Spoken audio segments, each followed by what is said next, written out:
Right. Hello, everyone. Welcome. Hi, Noah. Hello, Brooke. Hello.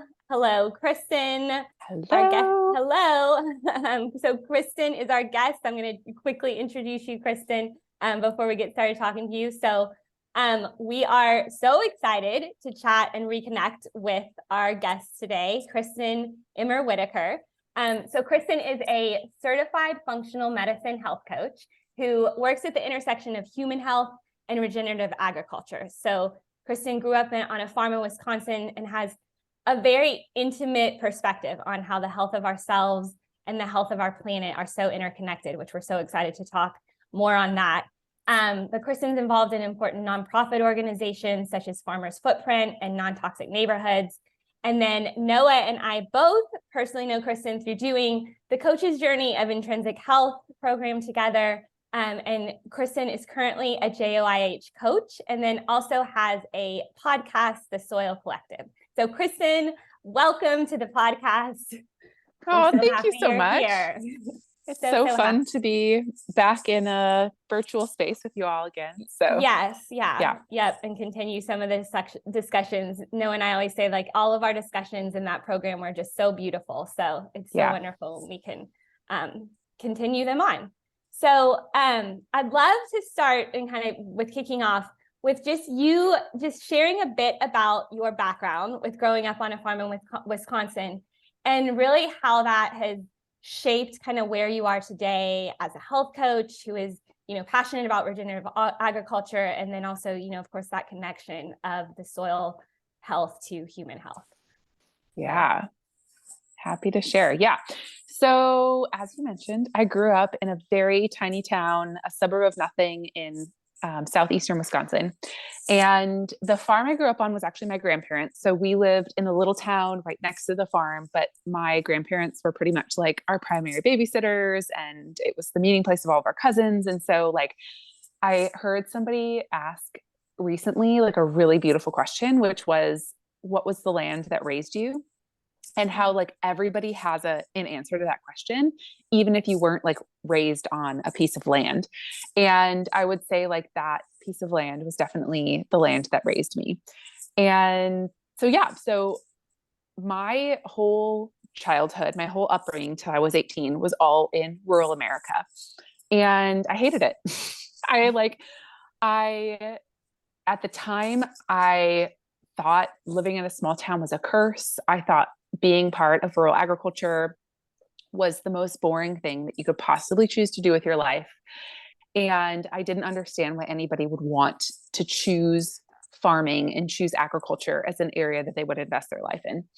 And so because of that, when I turned 18, I ran away to college. And so I didn't want to be there. So I ran away and I went to the other side of the state, where I ended up in this really beautiful community that is actually really, really centered around food and agriculture. And I kind of knew that at the time because what I was really interested in was food and where food comes from. Like anything that was a farmer's market, something farm to table, how people get access to food. I was really interested in this, which looking back was really fascinating to me because I never connected conventional farming really with food. And of course, there are reasons for that, which we can get into a little bit later. But I was not inspired by the conventional agriculture system because what I saw was not food production. And so I was really involved. I actually minored in nutrition and was really involved with all kinds of food related things when I was there. I loved going to the farmer's market and all that kind of stuff. And while I was in college, that really sort of kicked off this whole cascade of things related to my health. And it, if I look back on it now, it probably started when I was in high school, related to some trauma that ended up in an eating disorder. And so really had to suffer and work through an eating disorder pretty much my entire time when I was in college. And then thankfully, I was fortunate enough to have access to care and access to some really, really supportive and amazing practitioners that helped me move through that season. And because I was feeling so fantastic and wonderful after that and being weight restored and feeling much more mentally healthy, I decided to move across the country to Colorado I thought grad school was a great idea. And what I found when I went to grad school was that my body was not at all in a healthy place to be able to manage the demands of grad school. So although I looked healthy from the outside and I had a lot more energy than I used to, I was met with a season of really, really severe, very severe adrenal fatigue and burnout.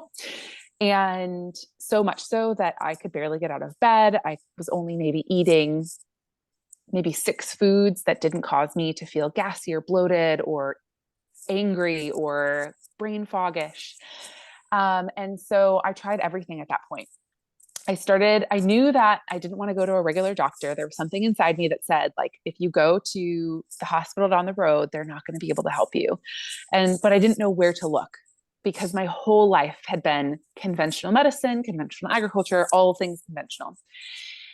So I started with some doctor that did blood tests. And I thought, oh, a blood test, that sounds really like alternative.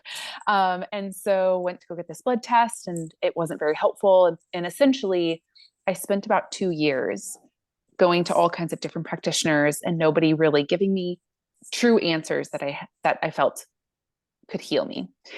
Now, underneath all of this, my mom was in the background. She's sending me all of this information about gut health. And she's like, Kristyn, I really think this has something to do with your gut. And I was kind of like, yeah, okay, whatever. She's like, no, I'm serious. Like, I think there's something here with gut health and your microbiome and all this kind of stuff. And so I kind of like had that in the back of my mind. So then 2 years into that exploration, I was sort of at my end. And I was like, look, I guess this is just how I'm going to have to live the rest of my life. I guess I'm just meant to be living, feeling like this. And I had a friend at that point who said, I think you really should try my friend Summer. She is a holistic nutritionist and she's amazing. You should just give it one more shot. And so I thought, well, okay, one more. And if this doesn't work, then it's confirmation that I'm just supposed to live my life feeling really crappy. So I went to go see Summer and we had a 2.5-hour appointment scheduled, which was unheard of for me. The longest I had was an hour, which I thought was pretty amazing. So when I went to go see Summer, she went through this extremely extensive, like head to toe assessment with me. And by the end of it, she said, give it 6 months and you're going to feel like an entirely new person. And I looked at her and I said, I don't believe you, but I will do everything you say to me to the T, and we'll see how I feel in 6 months. And so part of that protocol meant changing a lot of what I ate. And at the time I was a vegetarian. So I was a vegetarian for 8 years in the midst of all of this. And she said to me, you're going to have to go back to eating meat. And I was like, well, this is great. I don't even know how to buy meat. I don't know how to cook it because in my entire adult life so far, I've not had to do any of that. And so she was so sweet. She like went to the grocery store with me and like helped me pick out different foods and all that kind of stuff. She gave me recipes, showed me how to make it. That's where a slow cooker became my best friend. So yeah, a lot of really great learning lessons there. And so over the course of those 6 months, essentially I was like on an autoimmune type of protocol. And over the course of those 6 months really transformed my health. And I felt exactly how she said I would feel, which was, I felt like a new person. And that was great. And I felt awesome. Again, similar to how I felt when I was recovering from my eating disorder. It's like, wow, I feel like so alive and I have so much energy. But over time, I realized like, okay, I have a lot more energy than I used to, but I still don't feel like I'm thriving as though I think I can be. And so I, again, kept that in the back of my mind. And then what happened in my life is I found someone I wanted to marry, and my husband wanted to go do a degree overseas. And so we moved over to Scotland. And what I didn't anticipate happening moving to a rural location in Scotland. So we ended up in a very, very small town on the coast of Scotland. And I remember like it was maybe our 3rd or 4th day there. And I woke up and I opened the windows and a John Deere tractor with a trailer full of potatoes went driving by our house. And I was like, wow, I think I've landed back in my hometown. Like we are back in a rural location. And that was exactly what I needed, because at that point I was really interested in health and what just happened in my body, and how like I didn't go to like a doctor's office, and I didn't have a pill or anything that made me healthy. It was all my food and what I was eating and my stress levels and how I was changing my exercise and all these lifestyle factors. And so I went to go get my health coaching certification, and that was like generally satisfactory. But what was really interesting was after that. And after I finished my health coaching certification, I started to ask myself, because part of what they tell you at the end of it is like, okay, you're going to like start your own practice, or you're going to get involved in this. You have to choose your niche area, and who are you talking to, and what's kind of the thing that the orbit that your business is surrounding. So I, at the time, my whole background previous to health coaching was in career services. So I worked a lot with college students and helping them figure out what they want to do with their futures, and who they want to be. And one thing that I would often ask my students in kind of an inquiry of what are they interested in and where do they want to go is, what's something in your story you like to discard? You don't like to bring it up. You don't like to talk about it. If you were to tell someone about your upbringing or your life, you probably wouldn't bring it up. And for me, that was growing up on a farm. That was growing up in rural America. I like to omit it because it was fine. It was whatever. I didn't really like it. And so that was one piece. The other piece was I started to think through, okay, like where is the true root cause of health? Because I just spent all this time in functional medicine coaching, meaning root cause health. And I was like, okay, let's like really dig into this. So I started thinking, okay, a healthy person has a lot of energy. Our energy come from like lots of bustling mitochondria and a microbiome and all that kind of stuff. Where do we get all of that? That comes from our food. And it comes from the nutrients in our food. Well, where do the nutrients come from? Well, the nutrients come from animals and soil, or the food. And then eventually I got down to the soil, and I couldn't go any further than that. And I thought, this is really interesting. I can't get any further than the soil when it comes to root cause of health. And I grew up on a farm, and this feels like a little too on the nose for me. I also discovered in this time that, so my maiden name is Emmer and my married name is Whitaker. Emmer means wheat, Whitaker means wheat farmer. And I was like, this is all too much for me. Wow. I was like, this is all too much. And there's way too much pointing to how agriculture impacts human health. And so at that point, I just resolved to being as curious as possible. And I thought, I'm just going to keep asking the question, where does soil health meet human health, and see what happens. And so that was in 2018 that I started doing that. And it's been such a fascinating journey.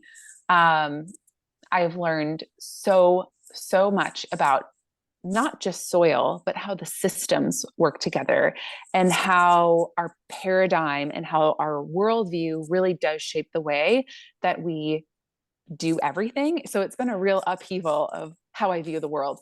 But it's also been really exciting, very grounding, and have learned, so much from the journey. What a like beautiful full circle story that like exactly where you came from is what you came back to. I love that so much. And I like with you talking about growing up on a farm, but yet you didn't even connect with that was health, that was, food essentially, and what nourishes you, I think speaks so well to just how we got to where we are, because it's like, I feel like that's kind of the first place where it started, was disconnecting our very own farmers and our very own agriculture. I don't know if either of you all know this, but I worked in the ag industry for a few years and knew nothing about the agriculture industry, came in extremely naive, thinking like, I'm really interested in organic agriculture. And it was just, I feel like, and I don't think it was, I didn't have a whole lot of discussion with farmers particularly, but there seemed to be an attitude of like, this is the way we feed the world. Just don't ask any questions. Like, this is the way it needs to be done. And reflecting back and all that I've learned, it's sad, but I think that it started with that disconnection, and it's going to take that reconnection, just as your journey, to be able to get us back to the place where we realize that like our health begins in the soil. It begins on the farm. It begins with like what truly nourishes us. So I think that's super beautiful. I know you've spoken about like your time in Scotland and just now how you talked about how that really like that you, because so you got your health coaching certification over there. It's not, do you feel like just with Scotland, you know, and you, being kind of more connected in the farm, how did that particularly or specifically like help kind of catalyze that with just being in an environment like that? Yeah. Yeah. So what I find really interesting being in America is you don't ever have to see real food growing or animals being raised. You can go a very, very, very long time without seeing where you could go your whole life without actually ever seeing where your food comes from if you're not intentional about it. In Scotland, it's very different. So in the US, there's this idea that, and I'm not like knocking any farmer here, but there is an idea that all farmers are growing food. And that's only partially true. If you were to drive through Wisconsin, which is where I live, or any part of the central United States, what you will find is acres and upon acres and miles upon miles of corn. Now, I don't know about you, but if I look at my plate, I'm not eating corn every single day. But what that corn is going towards is high fructose corn syrup. It's going towards corn actually takes a whole number of different names when you look at ingredient labels. It's going towards animal feed primarily and biodiesel. And those are kind of like the top places that corn is actually going. So your farmer that is, you think is growing food probably is actually growing food for their cattle or what we call a CAFO, which is essentially a feedlot. And or it's going towards, you know, when it says like 10% ethanol when you go to the gas station, like it's going towards that. And so when I was in Scotland, it was so fascinating because most of it is so rural. When you're driving through, you're seeing fields of Brussels sprouts and broccoli and potatoes and cabbage and all kinds of stuff. Now, is it organic? No. Is it like a beautiful diversified garden? No, it's still monocropped. It's still conventional. But the fact is that it is food that is growing, which I found to be really interesting. The other thing I found very fascinating when I was living in Scotland is it's very difficult. It's more difficult there to eat out of season than it is in the US. In the US, we have this wild amount of variety when it comes to our food in the grocery store that it's artificial. Like we really actually shouldn't have that. But it's because we can ship food and import it from pretty much anywhere at this point.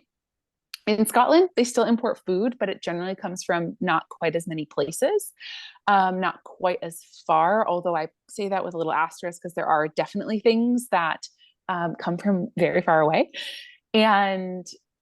But it's pretty clear. Like asparagus is an example that I always use. Asparagus is like a March, maybe April vegetable only. And you eat a ton of it there during those months. And then after that, you don't really see it anywhere. And that's true for quite a few. So like leafy greens, for example, tons of leafy greens in the spring. Once that season kind of ends, you don't see them quite as much. And people definitely dig into their root vegetables and things like that later in the season.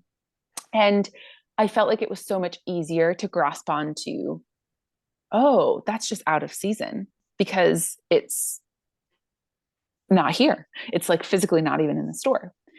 The other thing I thought was really fascinating culturally is when you go to a grocery store in Scotland or in the UK, it will actually say the country of origin. And if it's grown within the country, then it will actually say the farmer and the location in the country that it was grown. So there's this like natural relationship building that when you're buying food that's locally grown or grown within Scotland, you're getting to know the name of the farmer and the exact location. And so you can make smarter choices. So for example, there was in the grocery store at one point, you could buy organic garlic from China, or you could buy non-organic garlic from Scotland. And at that point, it's really interesting because you have to really think, like, what am I going to do? Am I so staunch organic that I'm going to buy the stuff that has been shipped from across the world, or am I going to choose locally? And I'm not saying there's a right or wrong answer necessarily, but it does help you think through, like, wow, this is a really interesting choice that I have to make here. And I think it informs people more than just, oh, the garlic's there, it's organic, so I'm going to choose it, or the garlic's there from wherever, and I'm just going to choose that. So yeah. The other thing I would say is it's just slower. And I think we are so fast moving here in the US, that we hardly have a moment to stop to think about our food, about where it's coming from, about the fact that it came from a farm, a fact that like human hands had to like pick that up or raise that animal.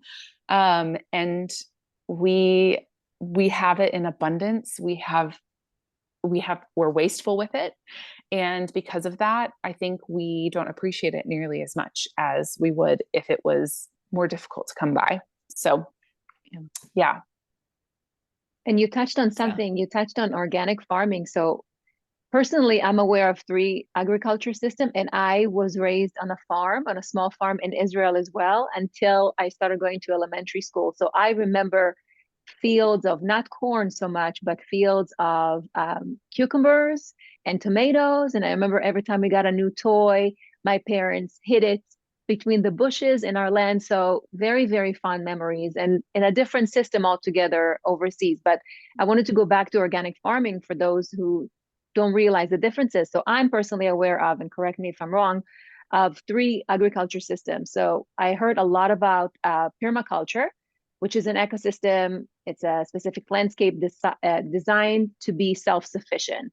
One example of it is the forest garden in Britain. And then we have the regenerative farming that uses different variety of sustainable agriculture techniques in combinations. And to me, it really represents a holistic approach to agriculture because it focuses on interconnection of farming systems, topsoil regeneration, increasing biodiversity, improving the water cycle, reducing tilling methods, etc. And then we have the organic farming that you mentioned, also known as ecological farming or biological farming. That is a system that uses fertilizers of organic origins, such as compost manure, green manure, and bone meal in replacement of the herbicides, pesticides of Monsanto. But it is important to understand that we do use minimally toxic spray in organic farming, few synthetic and soft chemicals, such as copper, nicotine, alcohols, fluorine products, hydrogen peroxide, and soaps. So independently, I feel like farmers around the world have been experimenting with zero tilling the land, also known as conservation agriculture. But overall here in the US, I see a lot more of depletion of the soil, so much so that when I did a research paper, it says that we have between 60 to 100 harvests left if we don't change how we treat the soil, right? And we know that 95% of our food come from the soil. And there's also a beautiful Sanskrit text that was written around 1500 BC.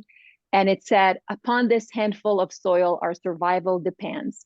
Husband it, and it will grow our food, our fuel, our shelter, and surround us with its beauty.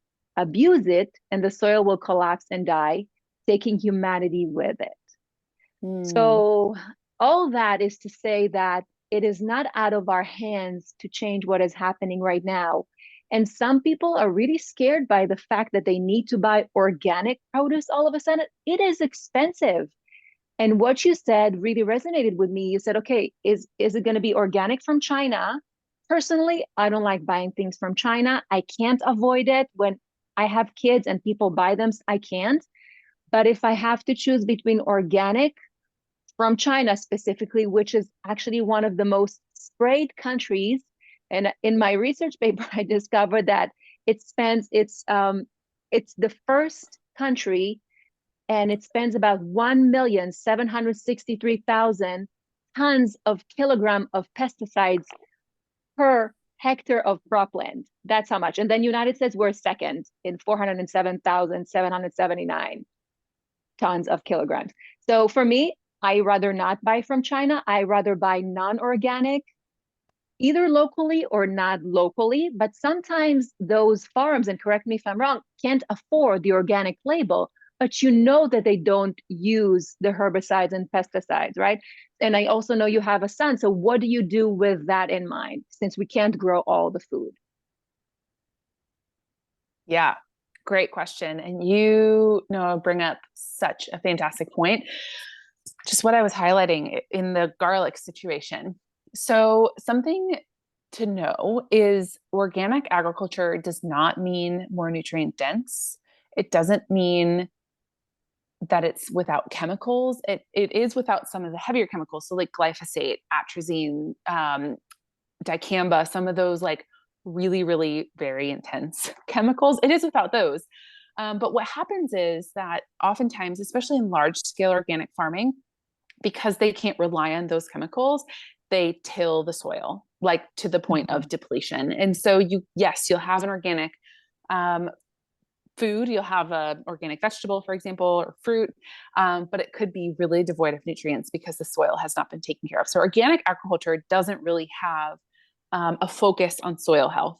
Regenerative agriculture does. And regenerative agriculture, if you haven't really heard that term or you've have it thrown out there, it's essentially an umbrella term that encompasses all kinds of, exactly what you were saying, Noah, all kinds of practices in agriculture that are culturally sensitive and regionally smart, we'll say, but then also really focus on soil health as sort of so a lot of regenerative farmers will say they're soil farmers, not food farmers or animal farmers, because they're so attentive to their soil. So one example, a place where we get some of our meat from, they do soil testing around, so they raise cattle and they do soil testing around their farm. And if there's a place in their farm that doesn't have as high a quality soil than the other ones, they know that they have to treat that little paddock of land differently. They need to get their animals on it. They need to get that manure on it,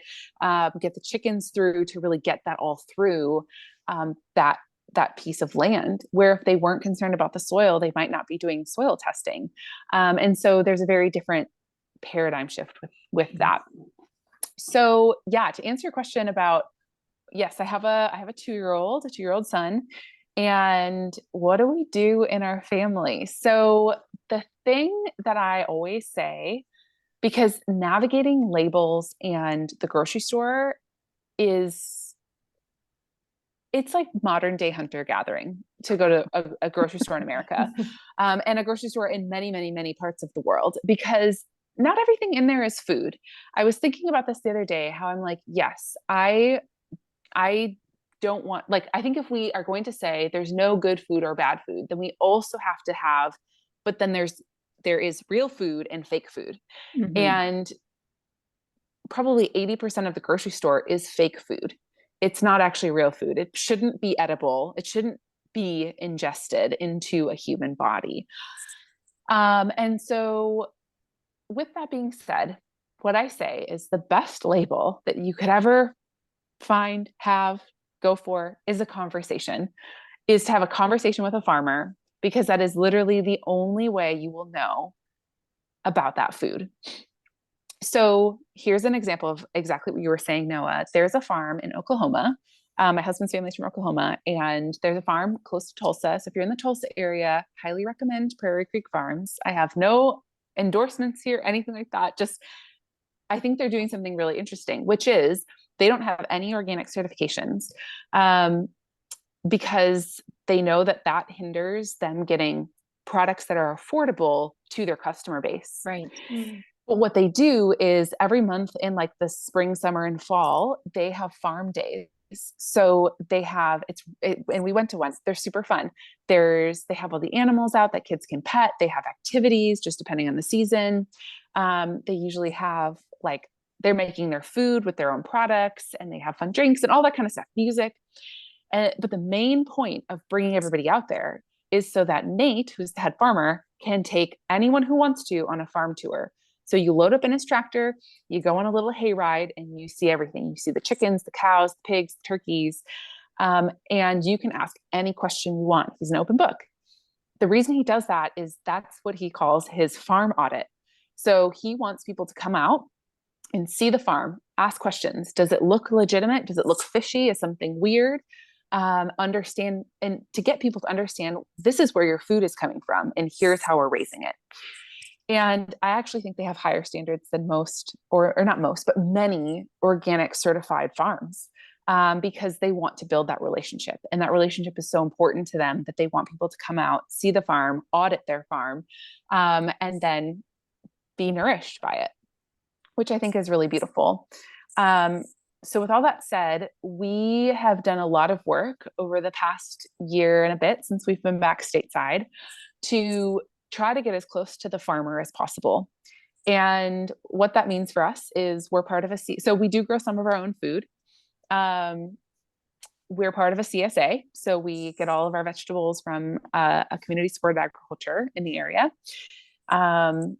We get all of our meat from a couple of different places. And so some in Wisconsin, we have a friend in Vermont who does nationwide shipping. And so we're supporting her farm. And so there's really creative ways to get close to a farmer.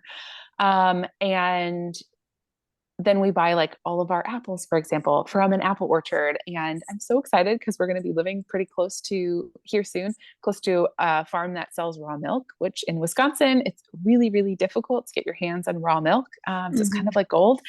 And so like getting out of the grocery store as much as possible is what we try to do. And it's so interesting because what I found in doing that process is that I feel way more grounded. I don't feel nearly as anxious or overwhelmed as I usually do when I have to go to the grocery store every day, or not every day, but like, well, in Scotland, we went almost every day, but that's a different story.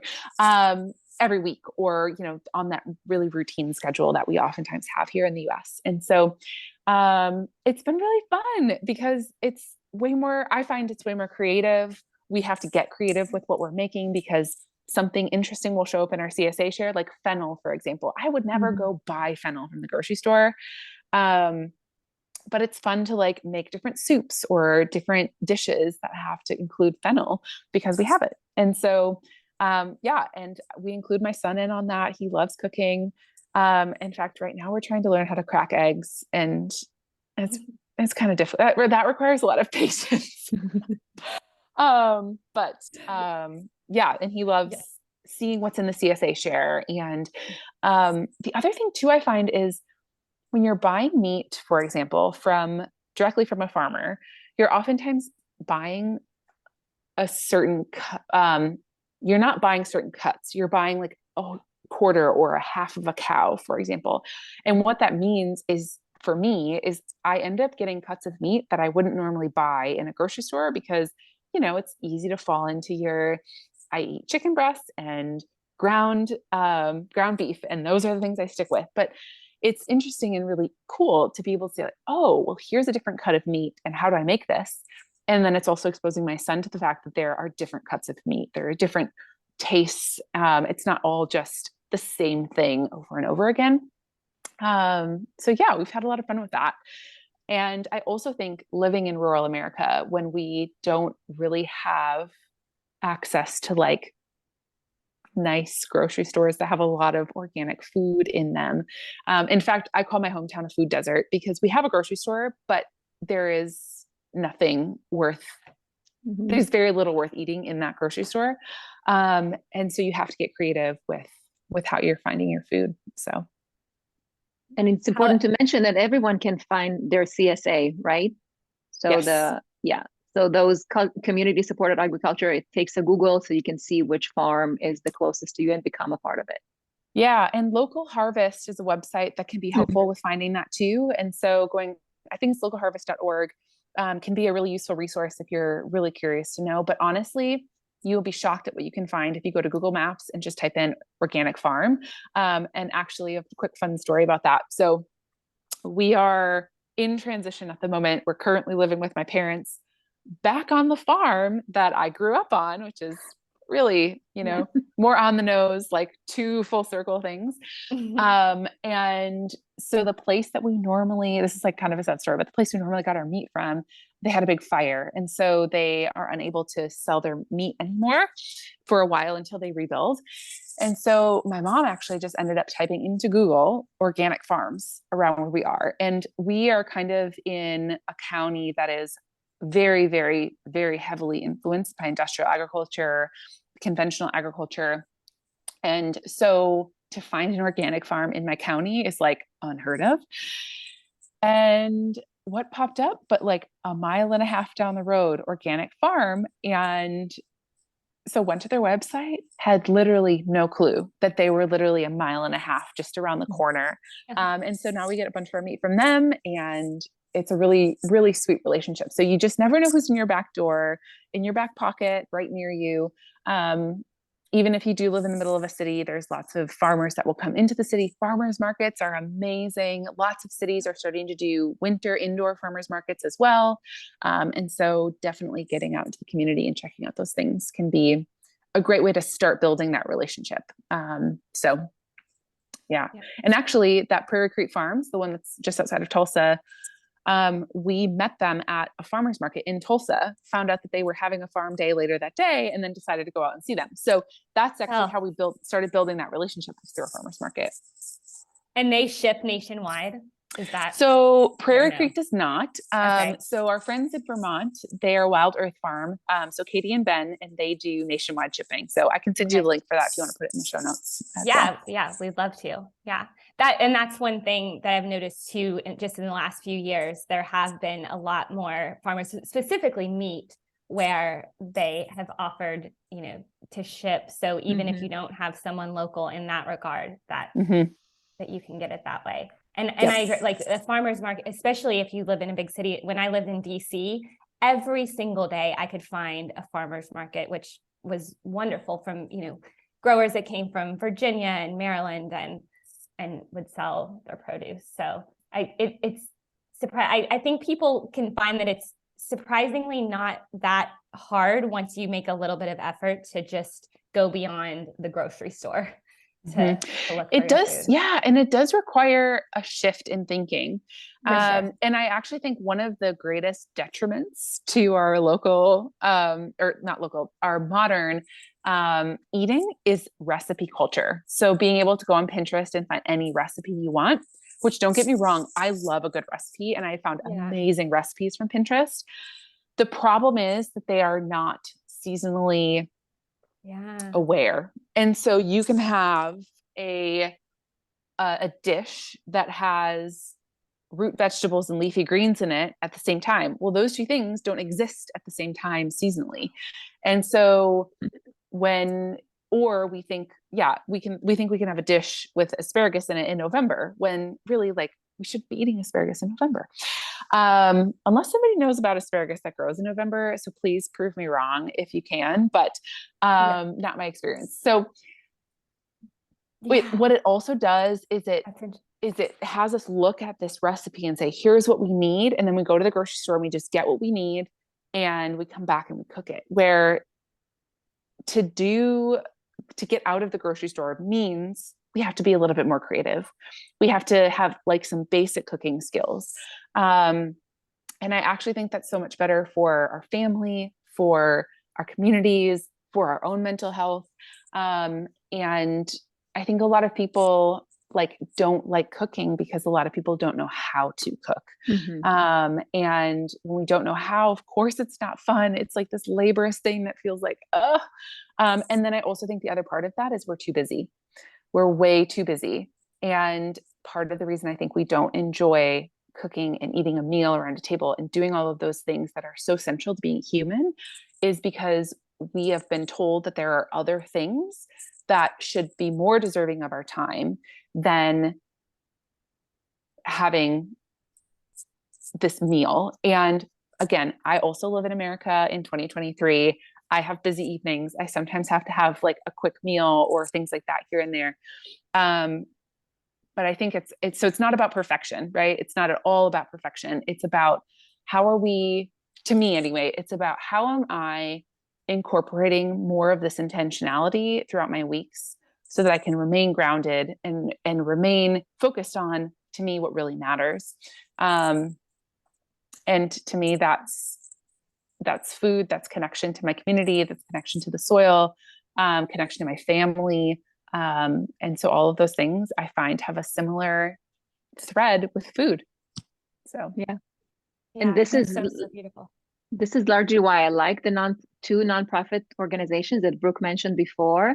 The Farmer's Footprint, which is co-founded by Dr. Zach Bush, and Non-Toxic Neighborhood, founded by Kim Conte. These are two advocacies / organizations that create and raise awareness about glyphosate, about toxicity in playfield where our kids play.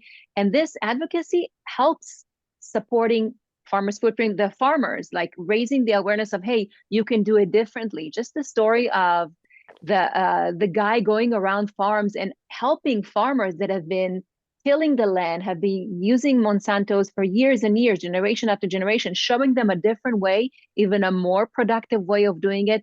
That says a lot. So it's not about don't do that, just stop doing what you know, what you're familiar with, but how to do it differently.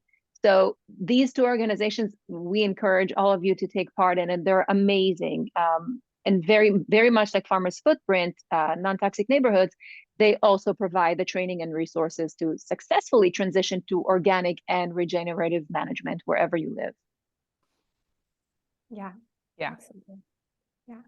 And then another thing that I want to make sure we bring up, and I want to get your thoughts on this, and I think it so ties in to what you've been saying and proving like such a perfect point, but just about climate change, and that a lot of the current mainstream narrative, like, which it's great that there's more awareness around it. However, rarely, if really never, do you hear, at least in a mainstream way, of talking about regenerative agriculture, talking about soil health, that literally our soils cannot breathe, which therefore means the earth is not able to breathe.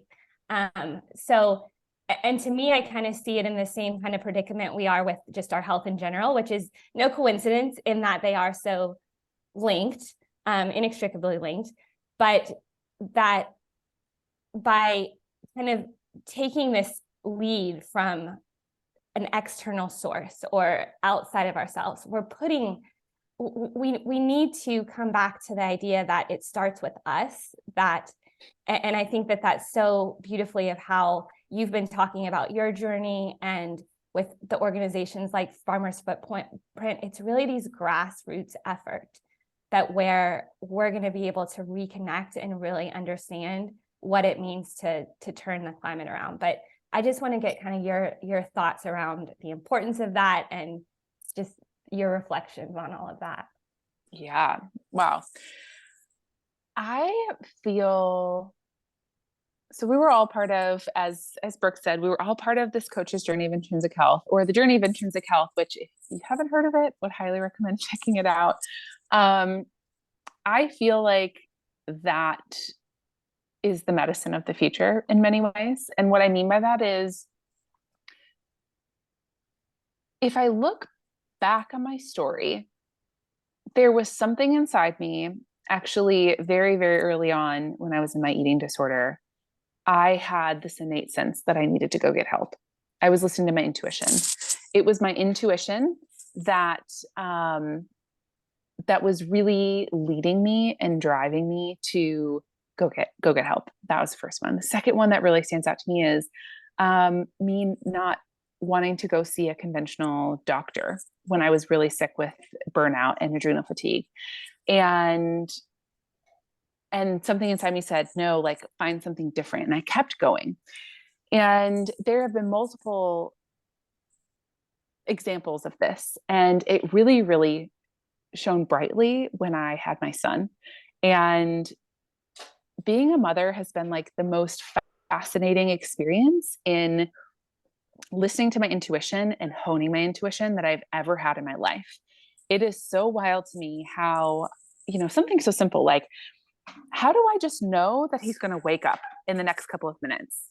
And how do I know that he's like not feeling right when he's like not really crying, or he's not really like showing me all that much that he's not feeling well? But how do I know that?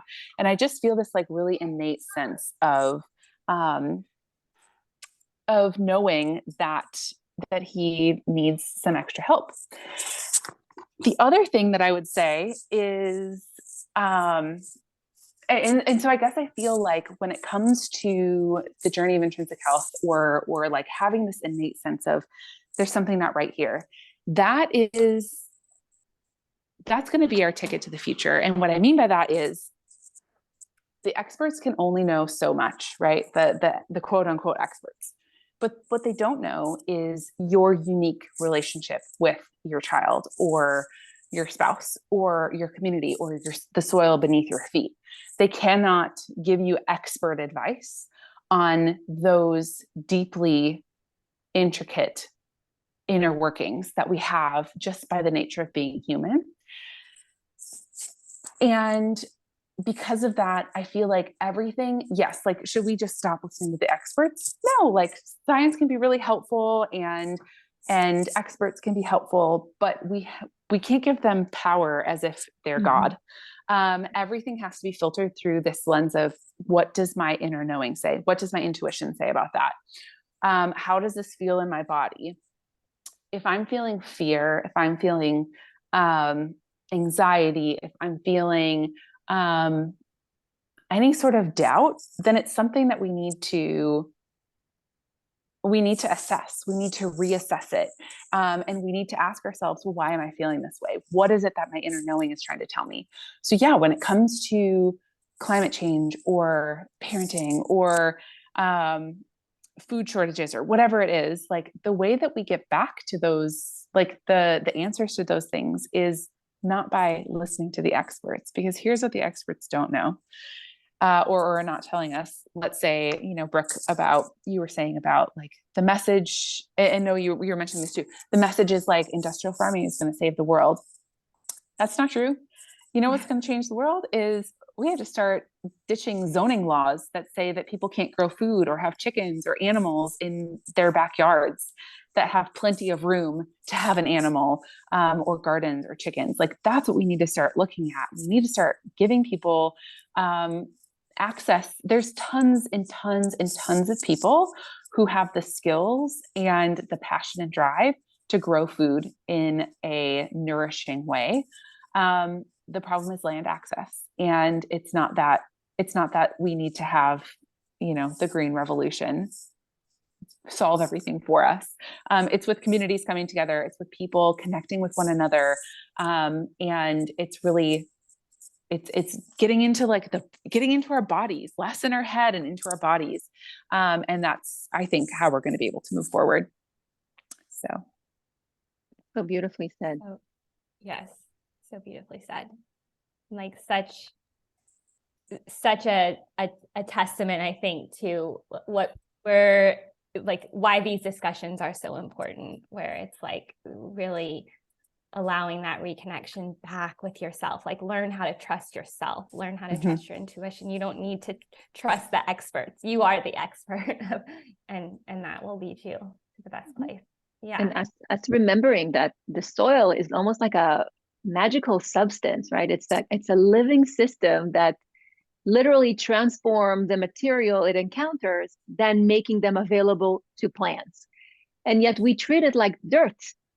We treat it with the lack of respect that I believe, did not intend to do that, right? I always give the grace and compassion. The intention was not to abuse the land or to turn it into a criminal act of soil abuse. That the way that I see it right now, the intent was, how do we provide fast food? How do we grow it fast to the growing population that we encounter? And I remember coming across a paper that had researchers in the UK, and it showed that the soil in small patches of of towns and cities that people cultivate the land by hand contained a third more organic carbon than agriculture soil and 25% more nitrogen. So this is just astonishing. It's exactly what you're saying. Let's start growing things in our backyard. Let's connect to the farmer that is growing our food and vegetables. You will not only benefit from it because you will get the most nutrient, but the farmer will benefit from it, and you vote with your money. So if we allocate our money to things that will help us in the future, that will prevent this soil abuse and will allow us to keep, farming a land in regenerative methods, then we all win. Yeah. Yeah. That's exactly right. Win, win, win. Yeah. And just kind of as we're wrapping up, like with the journey of intrinsic health, because I want to make sure we kind of give a shout out to that, like what you learn in that program, what I feel like I kind of knew, like, about health and holistic ways and stuff, but I had never thought of my food and my water and just the interconnectedness of that with taking the energy of the sun and pulling that into the plants that you're then taking, and just like it just brings it to this whole deeper level. And I want to give like a shout out to that program because it just completely deepened my understanding of all of that and put it in deep perspective. Yeah. I almost didn't do the program because of that reason. I was like, look, I've listened to like every podcast that Zach had put out. Right. I've done all the things. I feel like I know this stuff. And it was actually my husband that was like, I think you need to do it. Like, I think you really should just go for it. Like, what do you have to lose? And I was like, well, yeah, I guess you're right. And I'm so thankful I did, because I think it's great to know about what to do for your health and how to drink the good water and blah, blah, blah. But there is nothing quite like having an intentional practice to be like, how does this resonate? Like, where is my intuition? How do I find it? Because I think especially like, I find this with motherhood a lot, is like, there are so many people trying to tell mothers the things they shouldn't say, the things they shouldn't do. Don't rock your baby to sleep. Don't nurse your child to sleep. Don't co-sleep. Don't do this. Don't do that. Make sure you say this. Make sure you say that. And what I have found is when I listen to my intuition, it's actually just so much calmer. It's more fun. It's more connective than if I were trying to do what the experts told me to do with my son. And he's a healthy, very intelligent, very outgoing little boy. Like, there's nothing wrong with him. Who knows? Maybe we'll see in the future, but I don't think there will be, because I think what happens is, like, when we try to follow the experts too much, we lose relationship. And we saw this over the pandemic. We followed the experts to the T as a collective, and we lost relationship. We were disconnected from one another. So I don't want to get too political here, but but we see that over and over again. Like, the more we listen to the experts and disregard our own inner knowing, I think the result of that is often we then sever connection and sever relationship. And I think that's a tragedy. So, Amen to that. Yeah. Yeah. You mentioned the experts, and I just finished writing a song. I'm working on new music that's going to come up. And the first line of the song is, experts built the Titanic and it sunk. Amateurs built an ark and it floated. So sometimes they don't know. That's how I open it. It's the whole COVID thing. It's the whole, like, just listen to your intuition. Yes, there can be messages. If you Google one thing, you'll get the feedback that you want, right? Either way. So what you're saying is exactly that. Just listen back. Your intrinsic health is the key to your health. Your intrinsic journey is what will bring you what the expert doesn't know. This will bring you along the path that you are meant to take. So absolutely, amen to that. Yeah. So true. Yeah.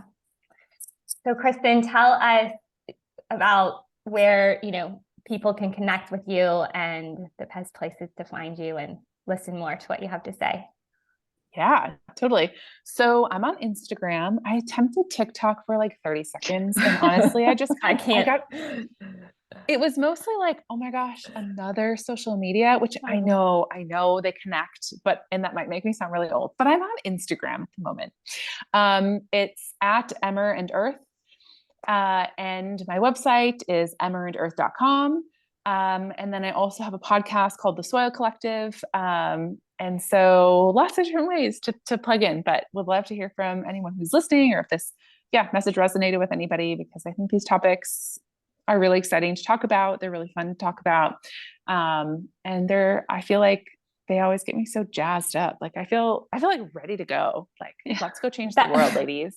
Woo. I know. I love it. Yeah. I love your energy. That's exactly. And I know people will connect with it and will resonate with so much. And it's so important. It's so important to understand all of these relationships in this connection. And if someone wants to dig deeper and be even more inspired, there's 3 documentaries that I personally was inspired by, and Kiss the Ground, Dirt, and Living Soil. So you can check them out. Mm-hmm.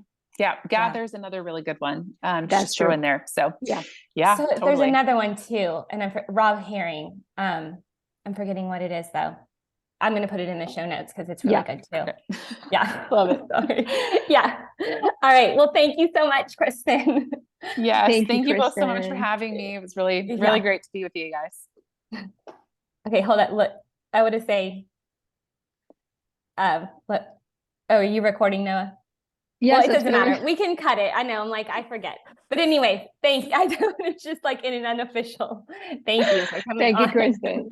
Yes, of course. Thank you so much for having me on the show. And sorry, I had to like get up and walk away. I was sitting so I'm at my in-laws house right now.